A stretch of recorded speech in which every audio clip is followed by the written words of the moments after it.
તો આપણે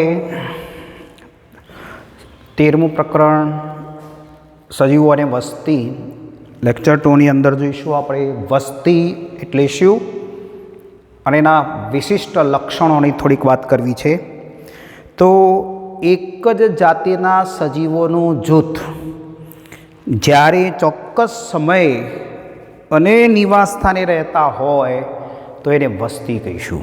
ટૂંકમાં એક જ જાતિના સભ્યોનું જૂથ, દાખલા કે માનવ હોમો સેપિયન્સના માનવના જ બધા એક જ જગ્યાએ રહેતા હોય તો એ માનવ વસ્તી કહેવાય.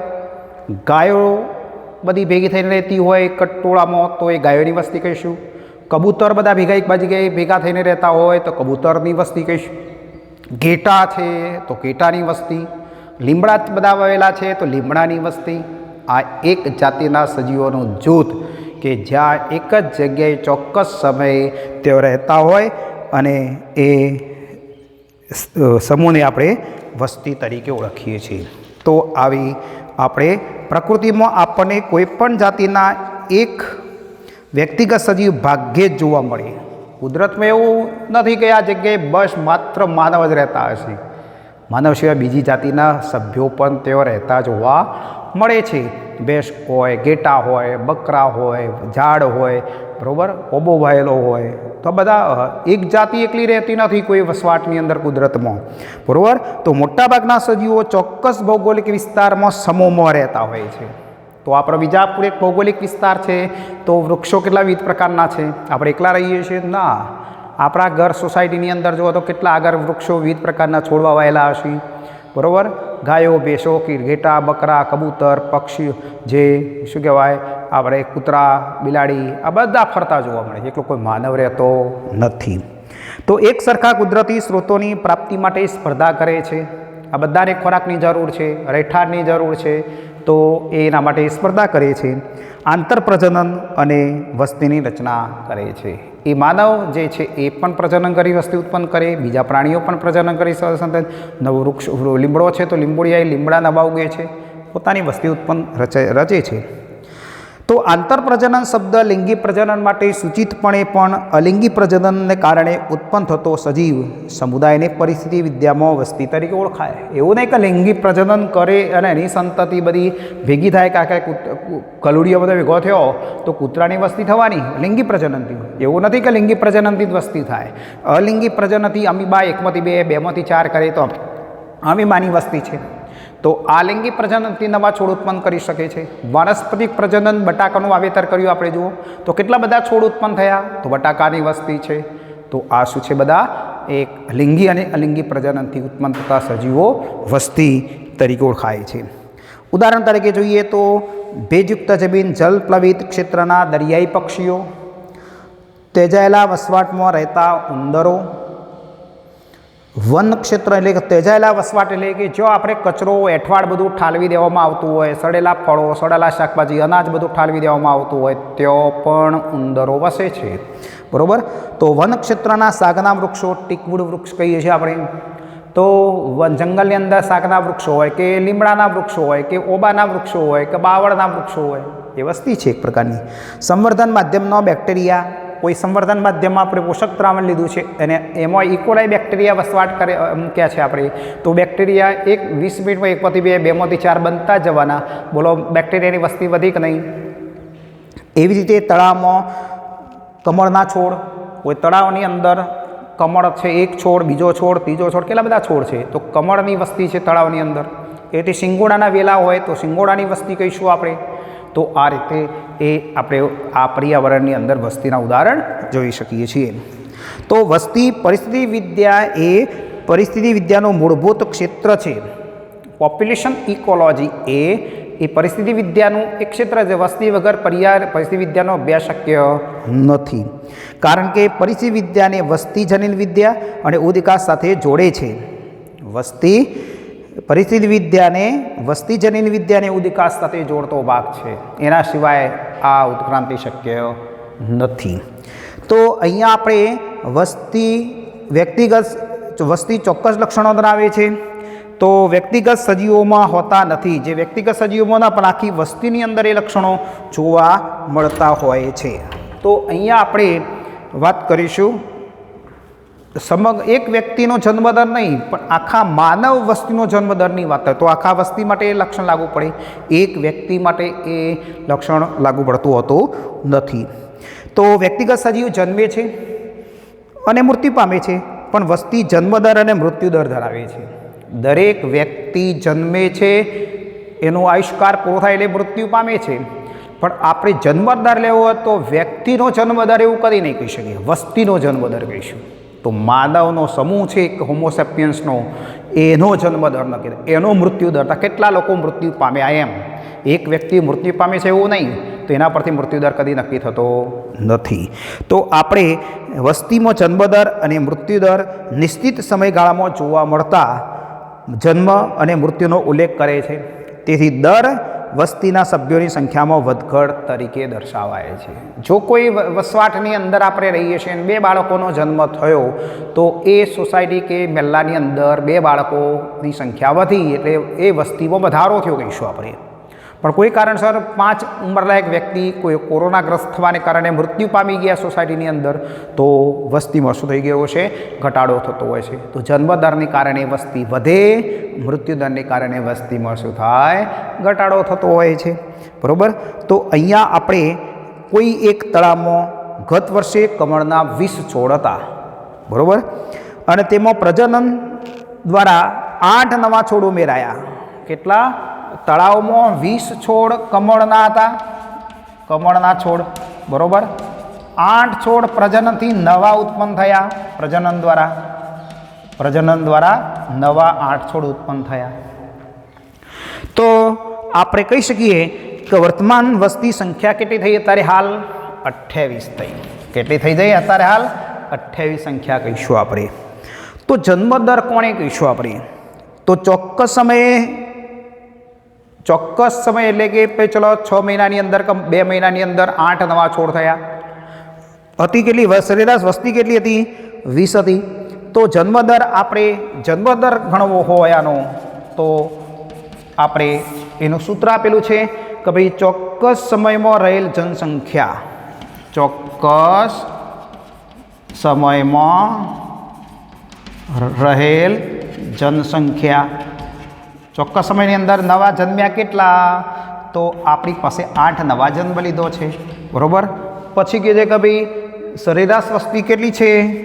સરેરાશ વસ્તી, તો વસ્તીની કુલ સંખ્યા કેટલી હતી? 20. તો કેટલો વધારો થયો? આપણે કહીશું 0.04 કહીશું. ગુણ્યા 100 કરશો તો ટકાવારી મળશે. બરાબર. તો 40% થશે. 40% વધારો થયો છે. તો આપણે આ જન્મદર કહીશું આપણે. તો સંતતિ પ્રતિ વર્ષ આટલી સંખ્યા વધતી જાય છે. તો જો પ્રયોગશાળામાં કુલ 40 ફળમાખીઓમાંથી વસ્તીમાં 4 ફળમાખીઓ ચોક્કસ સમયાંતરે એક જ અઠવાડિયામાં મૃત્યુ પામી જાય, તો મૃત્યુદર કેટલો કહેવાય?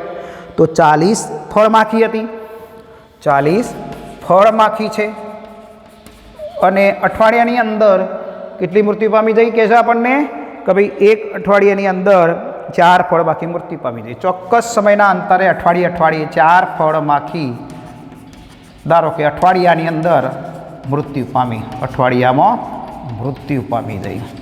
તો વસ્તીની સંખ્યા 36 થઈ જાય, ઘટી. 40ની જગ્યાએ 4 મરી જઈને ઘટી જાય. તો મૃત્યુદર કેટલો થાય એનો? તો ચોક્કસ સમયગાળાની અંદર મૃત્યુ પામેલી સંખ્યા કેટલી છે આપણી? ચોક્કસ સમયગાળાની અંદર મૃત્યુ પામેલી સંખ્યા લેવાની, જન્મ સંખ્યાની જગ્યાએ મૃત્યુ પામેલી સંખ્યા લેવાની. સરેરાશ વસ્તી કેટલી છે? 40 છે. બરાબર. તો અહીંયા આપણે લઈ શકીએ. બરાબર. તો કેટલો થશે વધારો? 0.1 થશે. 0.1 થશે. 0.1. જો 100 ગુણશો, 100 ગુણી દેશો તો શું થશે? બરાબર. 100 ગુણી દેશો તો અહીંયા 100 ગુણી દો તો આપણે 40/4, 40/4 10% થશે. બરાબર. 10% મળશે આપણને. તો 10% ઘટાડો થઈ ગયો કહેવાય. બરાબર. તો મૃત્યુદર 10 જેવું કહેવાય, ટકાવાળી તો 100 ગુણી દેવામાં આવે. તો આ રીતે જન્મદર અને મૃત્યુદર કોઈપણ વસવાટની અંદર આ રીતે જો જન્મની સંખ્યા વધતી જશે તો સમજી લેવાનું કે વસ્તીમાં વધારો થતો જાય છે. પણ જો જનસંખ્યાની અંદર કોઈ મૃત્યુ પામે તો સંખ્યામાં શું થઈ જાય? ઘટાડો થતો હોય છે. ચલો આવો વય પિરામિડની આપણે વાત કરીએ. વય પિરામિડ અને એના પ્રકારની વાત કરીશું. તો વસ્તીના લક્ષણોની અંદર આપણે વાત કરી, લાક્ષણિકતાઓની વાત કરી, મૃત્યુદર અને જન્મદરની વાત કરી દીધી જોડે.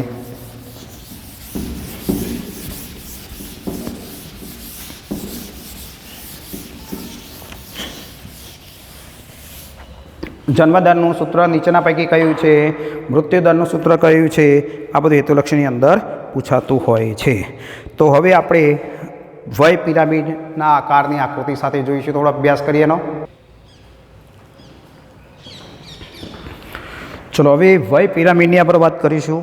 વસ્તીનું બીજું એક લક્ષણની વાત કરવા જઈ રહ્યા છે વય પિરામિડ. આપણે જન્મદર મૃત્યુદરની વાત કરી, હવે વય પિરામિડની વાત કરીએ.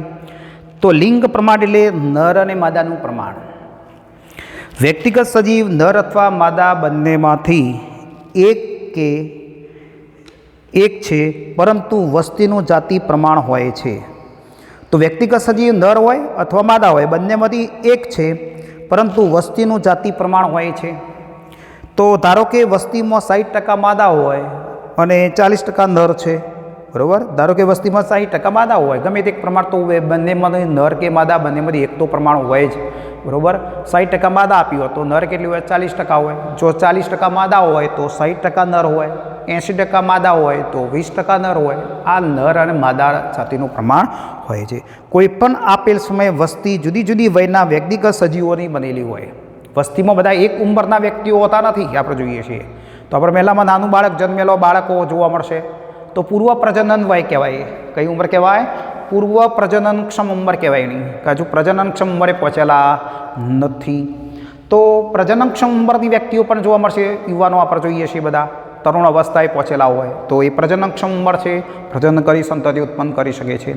વૃદ્ધ વ્યક્તિઓ જોવા મળશે પશ્ચ પ્રજનન વય, જેમાં પ્રજનન ક્ષમતા ઘટી ગઈ છે, તો એ પશ્ચ પ્રજનન વય ઉંમરની ઉંમરલાયક વ્યક્તિઓ પણ હોય. એટલે આપણે આપણા સોસાયટી કે મહેલ્લાની અંદર ગામમાં બધા એક સરખી વ્યક્તિના સજીવ ઉંમરના વ્યક્તિઓ બધા નથી, બરાબર. એટલે આપણે કહી શકીએ કોઈ પણ આપેલ સમયે વસ્તી જુદી જુદી વયના વ્યક્તિના સજીવોની બનેલી હોય છે. તો જો વસ્તી માટે વય વિતરણની રૂપરેખા એટલે વય જૂથના વ્યક્તિગત સજીવોની ટકાવારી દોરવામાં આવે તો મળતી રચનાને શું કહેવાય? વય પિરામિડ કહેવાય. તો આપણે જુદી જુદી વયના ઉંમર વ્યક્તિનો આલેખ દોર્યો છે, તો એને આપણે વય પિરામિડ કહીશું. આપણે માનવ વસ્તી માટે વય પિરામિડ પિરામિડો સામાન્ય નર અને માદાના વય વિતરણ સંયુક્ત આકૃતિમાં દર્શાવેલ છે. એટલે આ પૂર્વ પ્રજનન વયમાં નર અને માદા બંને હોય, પ્રજનનક્ષમ ઉંમરે પણ નર અને માદા બંને હોય, પશ્ચ પ્રજનનની ઉંમરે પણ નર અને માદા બંનેને સંયુક્ત રીતે દર્શાવવામાં આવે, અલગ દર્શાવવામાં કંઈ આવતા નથી. તો પિરામિડનો આકાર વસ્તીની વૃદ્ધિ સ્થિતિ દર્શાવતો હોય છે. તો અહીંયા આપણે પૂર્વ પ્રજનન વયના ઉંમરના વ્યક્તિઓની સંખ્યા વધારે છે જુઓ, પછી પ્રજનન વયના ઉંમરો પણ ઓછા કોણ છે? પશ્ચ પ્રજનન વય. તો આ વ્યક્તિ પૂર્વ પ્રજનન વયના ઉંમરના વ્યક્તિઓ પ્રજનનક્ષમ કક્ષાએ તો પહોંચવાના જ છે, એટલે સંતતિ ઉત્પન્ન કરશે જ આ ભવિષ્યમાં આગળ.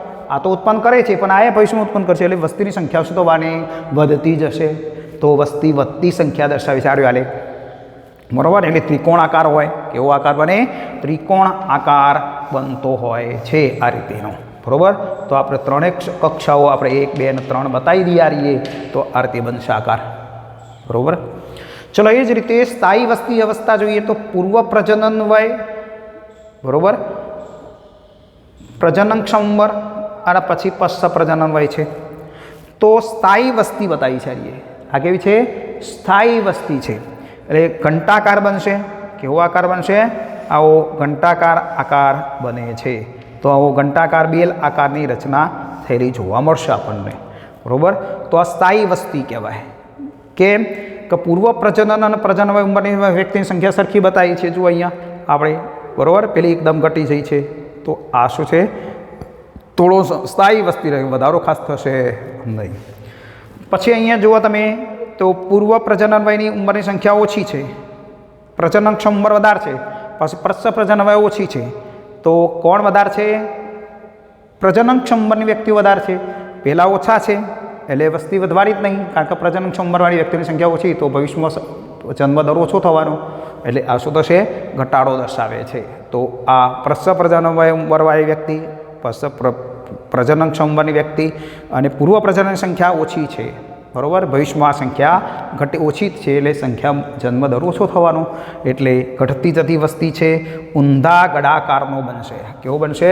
આપણે માટલું ઊંધું પાડી દઈએ અને આકાર જેવો બને છે એવો આકાર આવો બનશે, બરાબર. તો આ રચના થયેલી જોવા મળી આપણને આવી. તો 1, 2, 3 1, 2, 3 ઉંમરની વ્યક્તિઓ જોવા મળે છે. તો પૂર્વ પ્રજનન વયની સંખ્યા ઓછી હોય તો વસ્તી ઘટતી જવાની, ભવિષ્યમાં ઘટાડો થઈ જશે, નવા જન્મ લેવાના નથી. એટલે આપણે કેવો કહેશું? ઊંધા ગળાકારનો આ પિરામિડ બનતો હોય છે. તો હેતુલક્ષીની અંદર આ પૂછાતા હોય છે. ચલો વસ્તીની ગીચતાની વાત કરીએ. વસ્તીનું કદ રહેઠાણમાં, વસ્તીની ગીચતાનું લક્ષણની વાત કરીએ. હવે તો વસ્તીનું કદ રહેઠાણમાં વસ્તીની સ્થિતિ વિશે માહિતી આપે છે. દાખલા કે વર્ગની અંદર બધી જ પાટલી ઉપર બાળકો બધા બેઠેલા હોય, ગીચો ગીચ બેઠેલા છે, તો આપણે કહીએ વર્ગમાં સંખ્યા વધારે છે, વર્ગમાં સંખ્યા વધારે છે. વસ્તીમાં કોઈપણ પરિસ્થિતિકીય પ્રક્રિયા સંશોધન માટે અન્ય જાતિના સભ્યો સાથે સ્પર્ધા, ભક્ષણની અસર, જંતુનાશકોની અસર આપણને તેને વસ્તીના કદના વધારા કે ઘટાડામાં ફેરફાર સમજી શકીએ છીએ.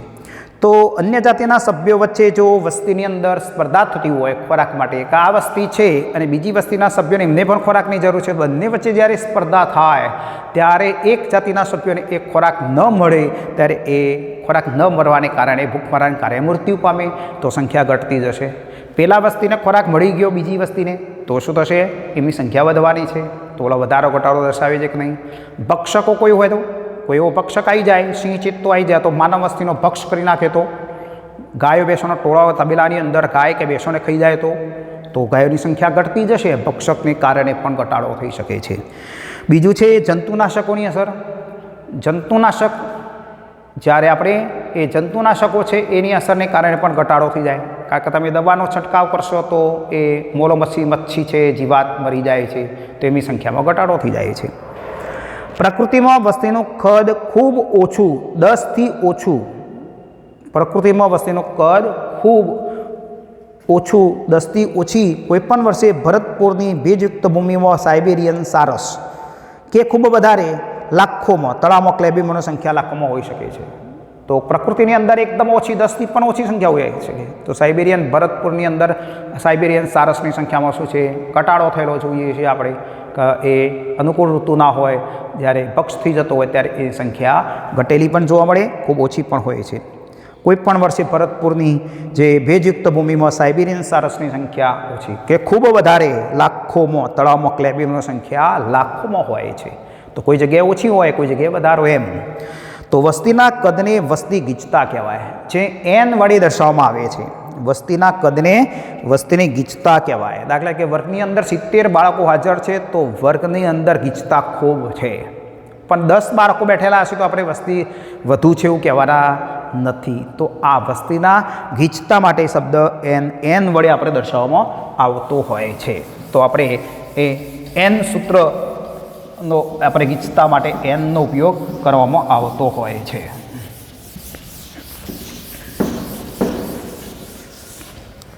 તો વસ્તી ગીચતાને n વડે દર્શાવવામાં આવતો હોય છે.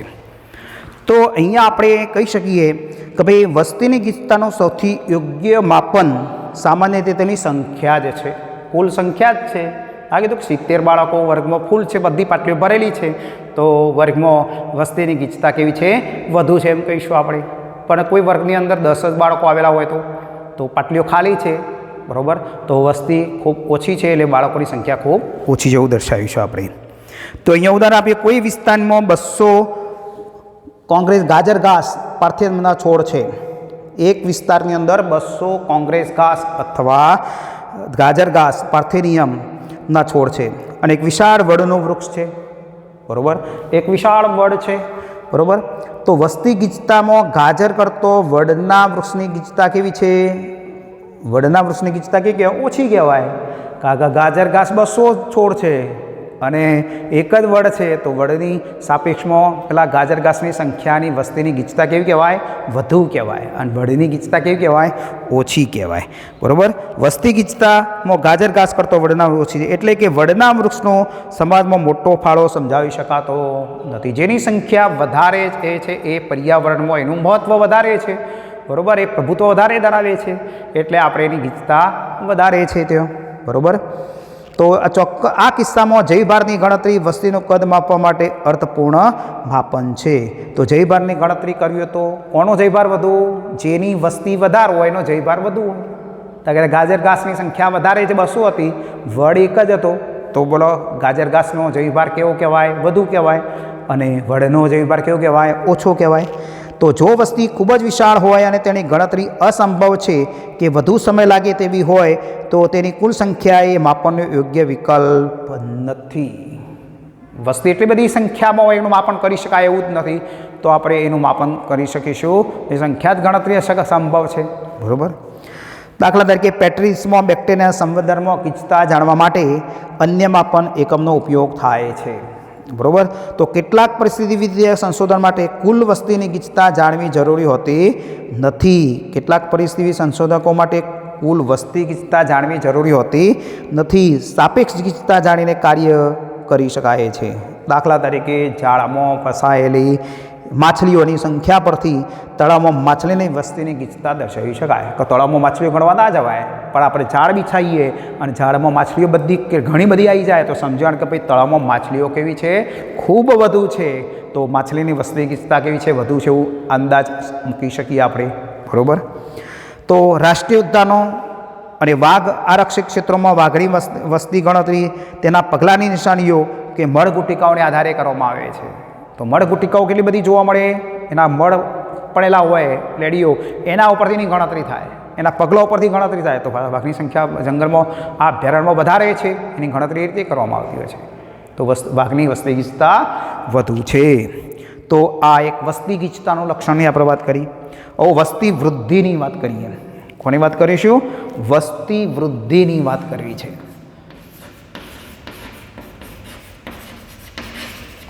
વસ્તી વૃદ્ધિની વાત કરીએ.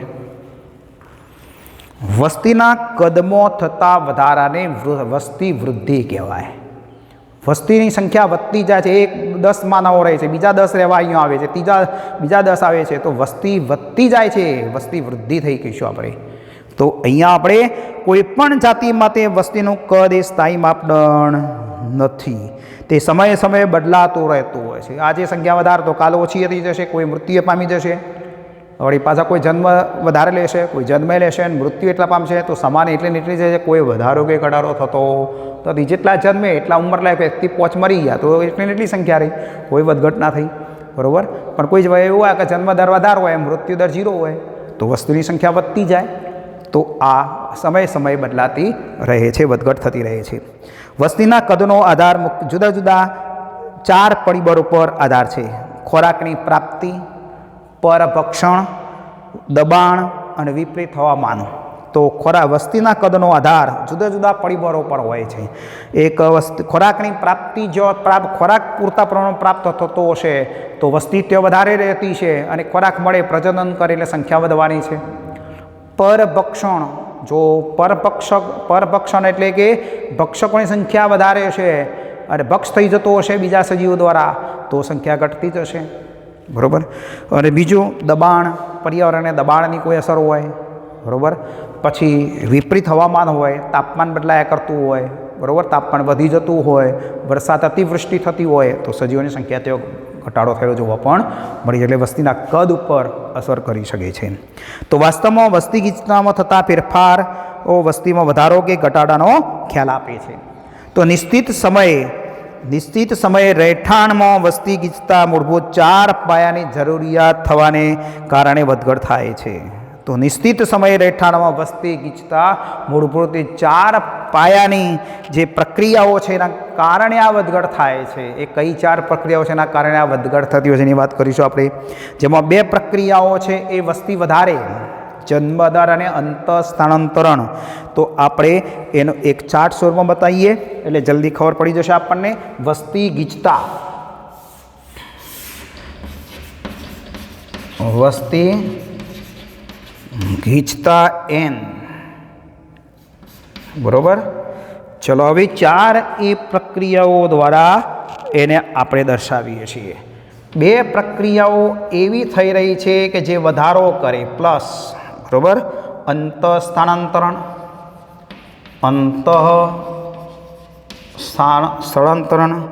સ્થળાંતરણ બહારથી કોઈ સજીવો આવતા હોય એને આપણે અંત સ્થળાંતરણ કહીશું આપણે, બરાબર.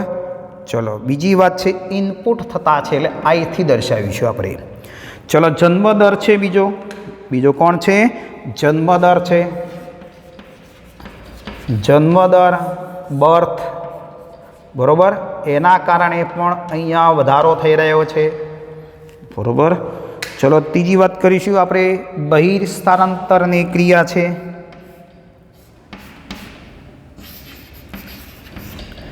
બહિર સ્થળાંતરણ,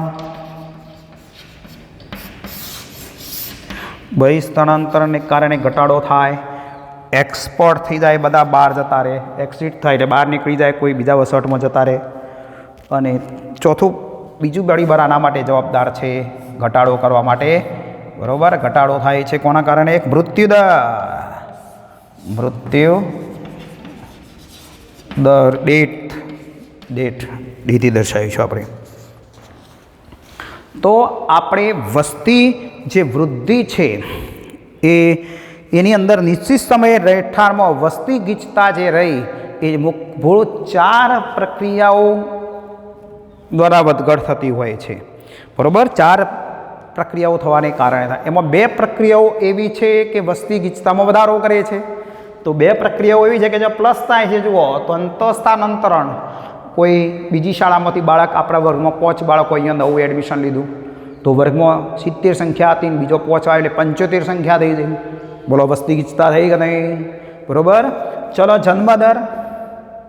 જન્મદર તો કોઈ વસવાટની અંદર આપણે જોઈએ પુત્રો 2 હતો પણ ગલુડિયો 5 આવ્યો. બોલો જન્મ થયો બીજો 2 પુત્રોનો, તો બોલો સંખ્યા વધી કે નહીં? 2ની અથવા બીજો 5 આવ્યા બચ્ચો એટલે 7 બચ્ચો પુત્રોની સંખ્યા થઈ જશે સોસાયટીમાં. તો શું છે? બર્થ થાય ત્યારે પણ વસ્તી ગીચતામાં વધારો થતો હોય છે. આ 2 પ્રક્રિયાઓ એવી થાય કે છે કે વસ્તીમાં ઘટાડો કરતી પ્રક્રિયાઓ છે. તો કઈ 2 પ્રક્રિયાઓ વસ્તીમાં ગીચતામાં ઘટાડો કરી રહી છે? એક મૃત્યુદર અને એક બહિર સ્થાનાંતરણ. ચલો વસવાટની અંદર ઉંમરલાયક વ્યક્તિ હતી અથવા કોઈ નવયુવાન વ્યક્તિ છે, અકસ્માત થઈ ગયો કે કોઈ રોગ થયો કોરોના અને મૃત્યુ પામી ગયા, તો બોલો સંખ્યા ઘટી જશે કે નહીં? સોસાયટીમાં ઘરમાં સંખ્યા ઘટાડો થઈ જવાનો. ચલો એ રીતે બહિર સ્થાનાંતરણ, ઘરમાં કોઈ બાળકો અભ્યાસ અર્થે બહાર જતા રહે, નોકરી ધંધાથી બહાર જતા રહે, તો ઘરમાં સંખ્યા ઘટે છે. તો બહિર સ્થાનાંતરણને કારણે પણ સંખ્યામાં શું થશે? ઘટાડો થતો હોય છે. તો વસવાટની અંદર જ્યારે વધારે સંખ્યા હોય અથવા એ વસવાટ છે એમાં કોઈ ખોરાક ના મળે, પાણી ના મળે, તો ત્યાંથી સજીવો સ્થાનાંતર કરીને બીજા વસવાટમાં જતા રહે, તો તે વસવાટની અંદર વસ્તી ગીચતામાં શું થશે? ઘટાડો થઈ શકે છે. ખોરાક ન મળવાને કારણે મૃત્યુ પામી જાય તો પણ ઘટાડો થાય છે. તો આ 2 ઘટાડો કરતી પ્રક્રિયાઓ છે. આપેલ સમયગાળા દરમિયાન વસ્તીમાં જન્મ પામતા સજીવોની સંખ્યા જે આરંભિત ગીચતામાં વધારો કરે. આપેલ સમયગાળા દરમિયાન વસ્તીમાં મૃત્યુ પામતા સજીવોની સંખ્યા એ વસ્તી ગીચતામાં શું કરે? ઘટાડો કરે. અંત સ્થાનાંતરણ, એક જ જાતિના વ્યક્તિગત સજીવોની સંખ્યા કે જે આપેલ સમય દરમિયાન બહારથી વસવાટમાં પ્રવેશે, નવા એડમિશન લીધા આપણે કીધું, તો બોલો સંખ્યા વધી કે નહીં? ચલો બહિર સ્થાનાંતરણ એ જાતિના વ્યક્તિગત સજીવોની સંખ્યા કે જે વસવાટ છોડીને બીજા અન્ય જગ્યાએ ચાલ્યા જાય. ચલો વિજાપુર અનુકૂળ નથી આવતું રહેઠાણ ધંધાર્થે, નોકરી ધંધાર્થે, તો અહીંથી સ્થાનાંતર કરી અમદાવાદ, ગાંધીનગર જશે, સુરત જશે, તો બોલો અહીંયા એની સંખ્યા ઘટશે અને નવા વસવાટમાં સ્થાનાંતર કરીને જતા રહેશે તેઓ. તો જો ટી સમયે વસ્તી ગીચતા n છે તો t+1 સમયે વસ્તી ગીચતા કેટલી હશે એની વાત કરી છે. તો ટી સમયનું સૂત્ર આપણે લખવું છે અહીંયા. આપણે ટી સમયે કેટલું હોય એની વાત કરીએ, પછી t+1 સમયની વાત કરીશું આપણે કે ભાઈ ટી સમયે વસ્તી ગીચતાનું સૂત્ર n0 બરાબર nt વત્તા b+1 b+i એટલે ઇનપુટ થયા માઇનસ ડી વત્તા ઈ બરાબર. તો આપણે આ સૂત્ર લાગુ પડશે. એનટી બરાબર N0 કરવું પડશે. અહીંયા નંબર ઓફ ઓર્ગેનિઝમ કેટલા છે એ લખવાના. સજીવો હાલ કેટલા છે, નવા જન્મ કેટલા થયા, નવા ઇનપુટ કેટલા થયા, માઇનસ મૃત્યુ પામ્યા કેટલા અને એક્સિટ કેટલા થઈ જાય 12 સ્તરના એનો બરાબર. તો એન ટી સમય આપણે સંખ્યા મળે. પણ T+1 સમય લેશો તો અહીંયા આપણે એન T+1 સમય બરાબર NT વત્તા B plus I minus D plus E સૂત્ર થશે. એ લાગવું પડશે તે બરાબર. તો T+1 સમયનું સૂત્ર NT અહીંયા આવશે. અહીંયા નંબર ઓફ ઓર્ગેનિઝમ આવશે. હાલ સજીવોની સંખ્યા કેટલી છે, નવા જન્મ કેટલા લીધા, ઇનપુટ કેટલા થયા, માઇનસ મૃત્યુ કેટલા પામ્યા છે, ના પામ્યા તો 0, એક્ઝિટ કેટલા થયા 1 થયું તો 1 લખી દેવાનું બરાબર. કુલ સંખ્યા હાલના સમય મળી.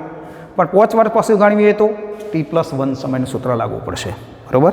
તો આ સમીકરણ પરથી કહી શકાય કે જન્મ લેતા સજીવોની સંખ્યા પ્લસ અંતઃસ્થાનાંતરિત સજીવોની સંખ્યા એટલે કે B પ્લસ IA મૃત્યુ પામતા સજીવોની સંખ્યા વત્તા બહિર્સ્થાનાંતર કરતા સજીવોની સંખ્યા કરતો વધારે હોય તો વસ્તી ગીચતા વધશે, નહીતર ઘટી જાય. આ સંખ્યા જો વધારે હશે જન્મ લેનાર અને ઇનપુટવાળી તો વસ્તી ગીચતા વધશે.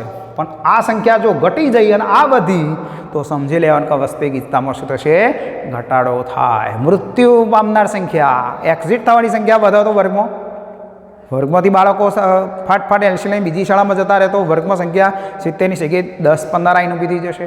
તો વર્ગમાં સંખ્યા ઘટી ગઈ છે.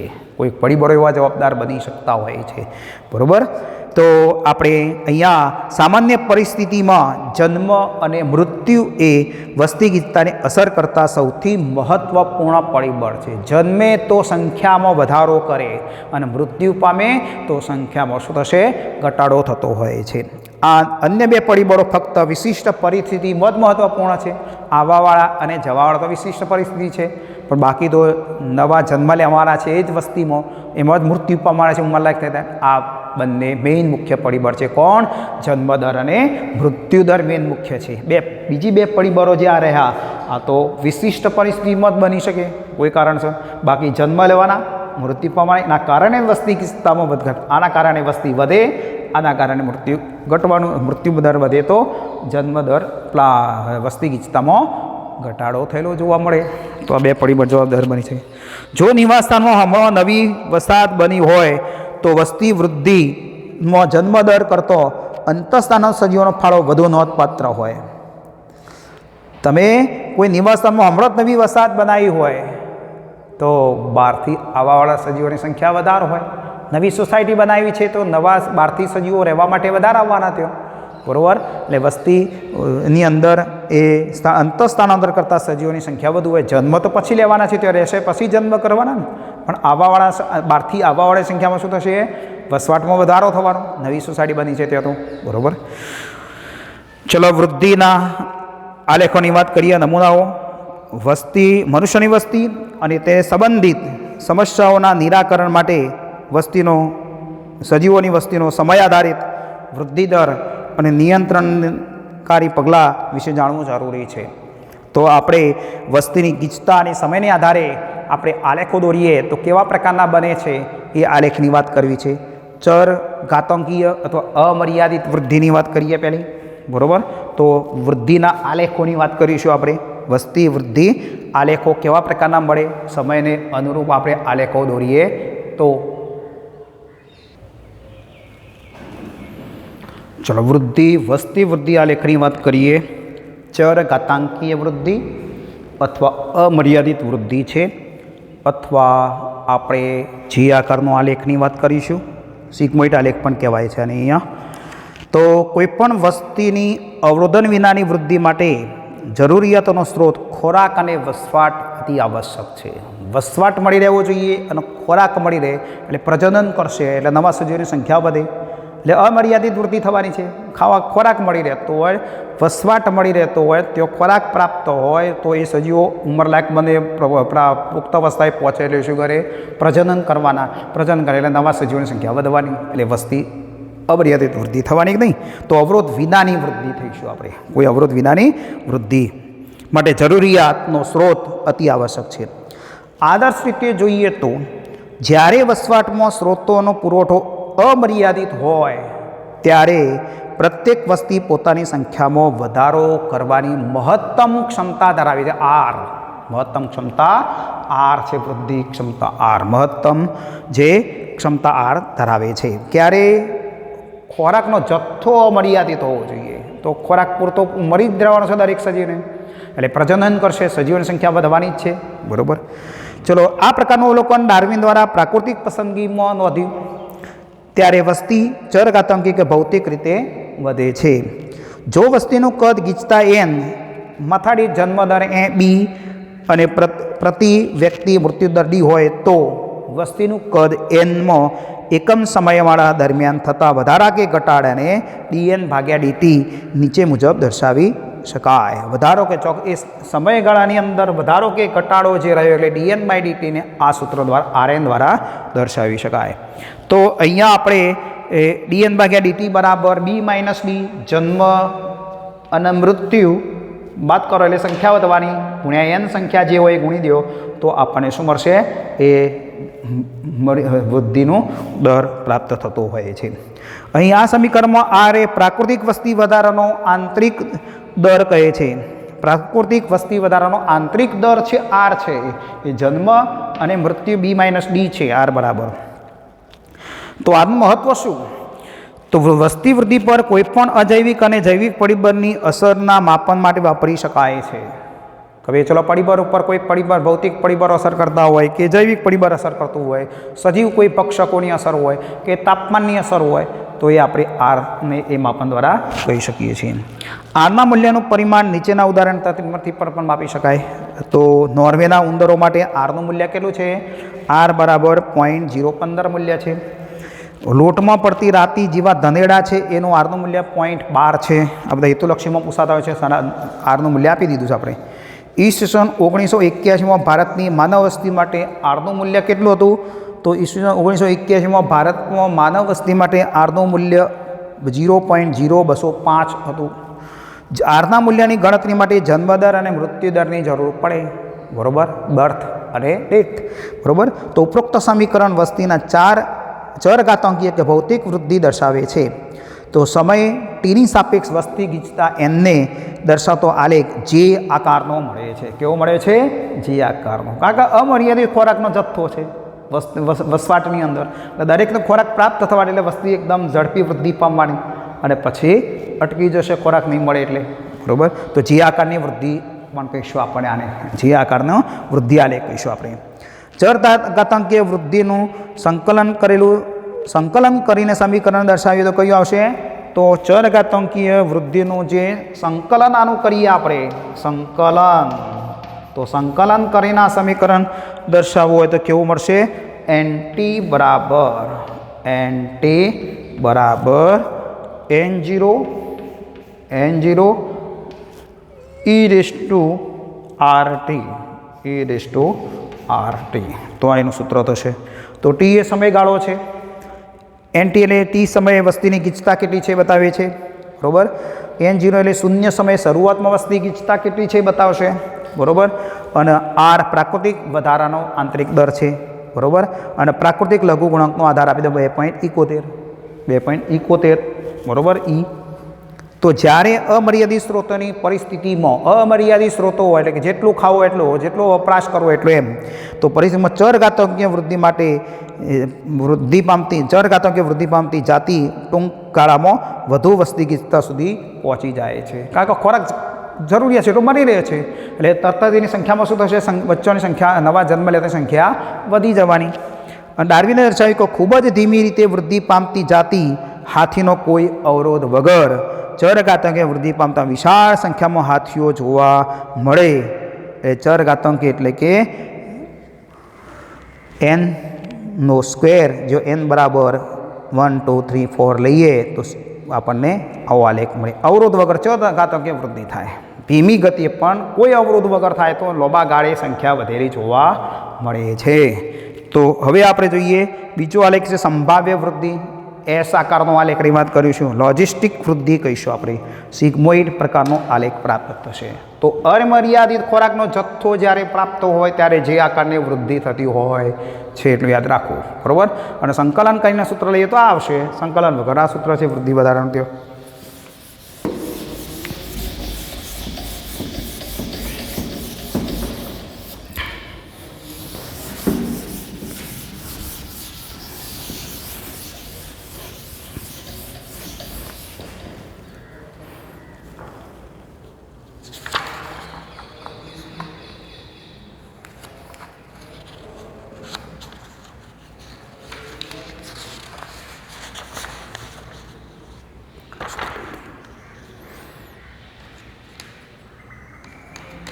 સંભાવ્ય વૃદ્ધિ દર જોઈએ આપણે. તો બીજો આલેખ વૃદ્ધિનો કયો છે? સંભાવ્ય વૃદ્ધિ દર. સંભાવ્ય વૃદ્ધિ અથવા લોજિસ્ટિક વૃદ્ધિ. લોજિસ્ટિક વૃદ્ધિ એસ આકારનો આલેખ, સિગ્મોઇડ.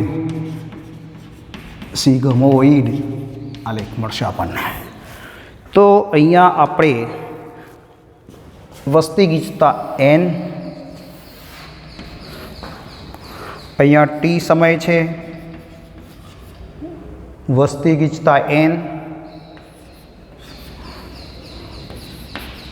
વસ્તી ગીચતા n નો આલેખ દોરીએ તો કેવો મળે એની આપણે વાત કરીશું હવે આપણે.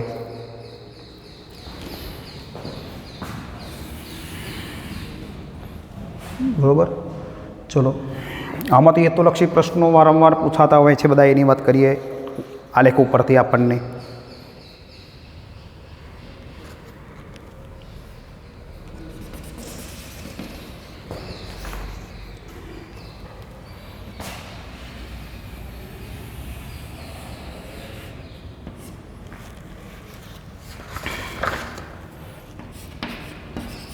ધીમી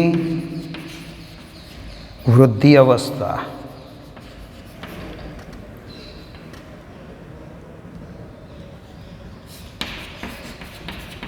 ઝડપી વૃદ્ધિ અવસ્થા, ઘનાત્મક કહેવાય. ધનાત્મક એટલે વધારો થયો છે. લઘુ ગુણકીય તબક્કો, મંદ વૃદ્ધિ અવસ્થા આવશે. આ કેવી છે? હવે ધીમે ઘટી રહી છે એટલે મંદ વૃદ્ધિ અવસ્થા. ઋણાત્મક, આ સ્થાયી છે. વહન ક્ષમતા કે વહન ક્ષમતા. તો અહીંયા સૂત્ર એનું લાગુ પડશે dn ભાગ્યા dt બરાબર rn કૌંસમાં k માઇનસ n ભાગ્યા k.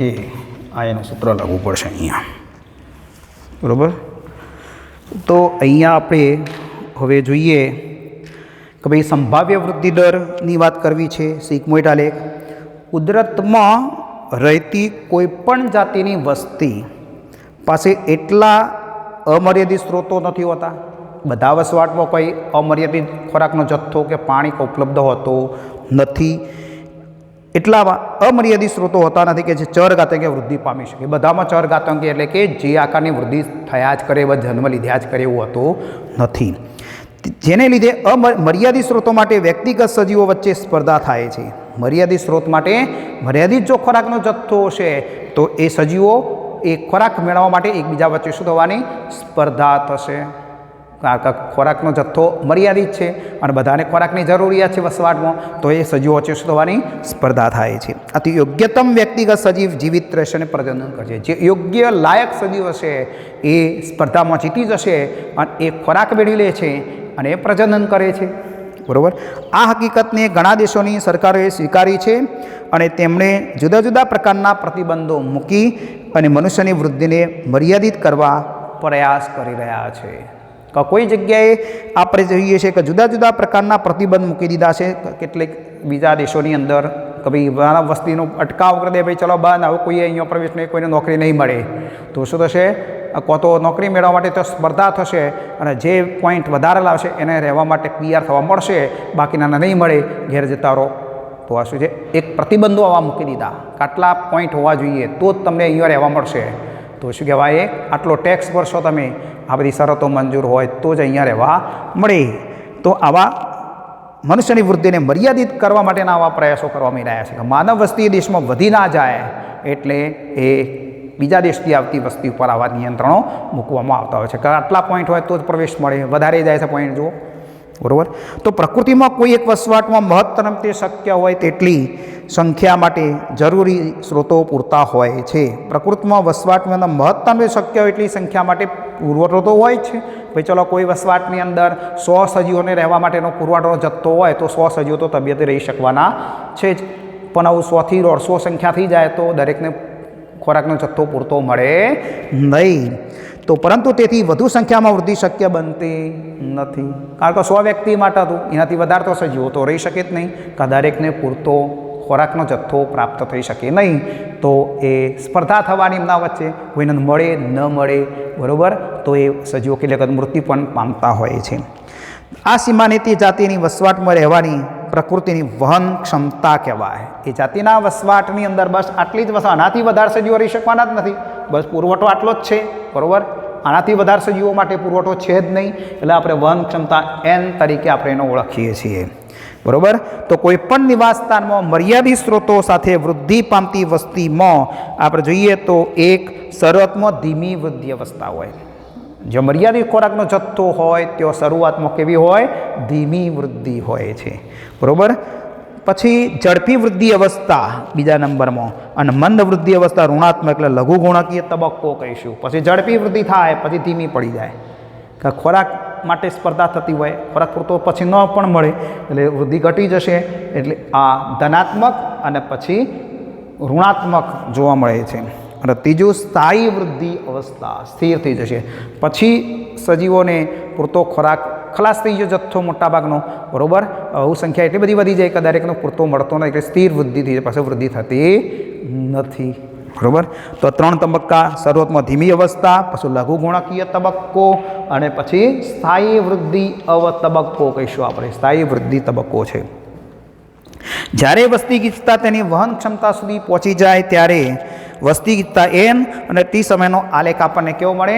જ્યારે આ મર્યાદાથી સીમા બંધ થઈ જાય, આવું સંખ્યા વધી શકે નહીં, ભાઈ હવે ખોરાક નહીં મળે, મરી જશો, બધા નહીં મળે, તો આવો આલેખ કેવો મળશે આપણને? સિગ્મોઇડ આલેખ પ્રાપ્ત થાય છે.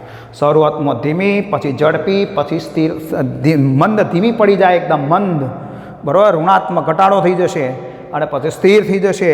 તો આવો આલેખ આપણને કેવો મળે? સિગ્મોઇડ S આકારનો આલેખ પ્રાપ્ત થાય છે. આ પ્રકારની વૃદ્ધિ પામતી વસ્તીને વિર્હોસ્ટ-પર સંભાવ્ય વૃદ્ધિ કહે છે. કયો વૈજ્ઞાનિક?